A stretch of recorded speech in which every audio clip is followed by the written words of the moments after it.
नमः कमलवासिन्यै नारायण्यै नमो नमः। कृष्णप्रियायै सततं महालक्ष्म्यै नमो नमः। पद्मपत्रेक्षणायै च पद्मास्यायै नमो नमः। पद्मासनायै पद्मिन्यै वैष्णव्यै च नमो नमः। सर्वसम्पत्स्वरूपिण्यै सर्वाराध्यै नमो नमः। हरिभक्तिप्रदात्रै च हर्षदात्र्यै नमो नमः। कृष्णवक्षस्थितायै च कृष्णेशायै नमो नमः।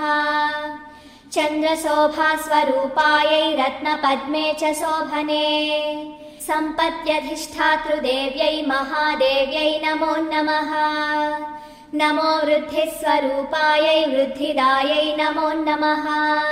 वैकुण्ठे या महालक्ष्मीः या लक्ष्मीः क्षीरसागरे स्वर्गलक्ष्मीरिन्द्रगेहे राजलक्ष्मीः नृपालये गृहलक्ष्मीश्च गृहिणां गेहे च गृहदेवता सुरभिः सागरे जाता दक्षिणा यज्ञकामिनी अदितिर्देव माता त्वं कमला कमलालये स्वाहा त्वं च हविर्धाने कव्यदाने स्वधा स्मृता त्वं हि विष्णुस्वरूपा च सर्वाधारा वसुन्धरा शुद्धसत्त्वस्वरूपा त्वं नारायणपरायणा क्रोधहिंसावर्जिता च वरदा शारदा शुभा परमार्थप्रदा त्वं च हरिदास्यप्रदा परा यया विना जगत्सर्वं भस्मीभूतमसारकम् जीवन्मृतं च विश्वं च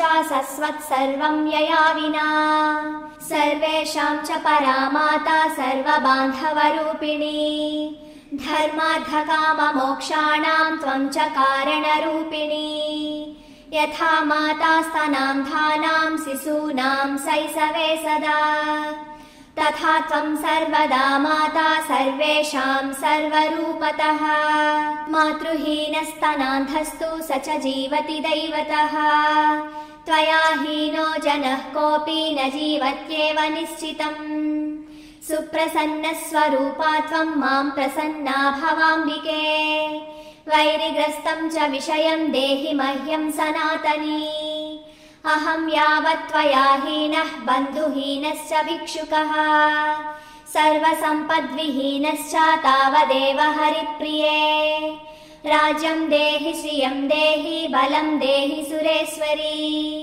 कीर्तिं देहि धनं देहि यशो मह्यं च देहि वै कामं देहि मतिं देहि भोगान् देहि हरिप्रिये ज्ञानं देहि च धर्मं च सर्वसौभाग्यमीप्सितम् प्रभावं च प्रतापं च सर्वाधिकारमेव च जयं पराक्रमं युद्धे परमैश्वर्यमैव च इत्युक्त्वा च महेन्द्रश्च सर्वैः सुरगणैः सह प्रणमाम साश्रुनेत्रो मूर्ध्ना चैव पुनः पुनः ब्रह्मा च शङ्करश्चैव शेषो धर्मश्च केशवः सर्वे चक्रुः परिहारं सुरार्धे च पुनः पुनः देवेभ्यश्च वरं दत्त्वा पुष्पमालां मनोहराम् केशवाय ददा लक्ष्मीः सन्तुष्टासुरसंसदि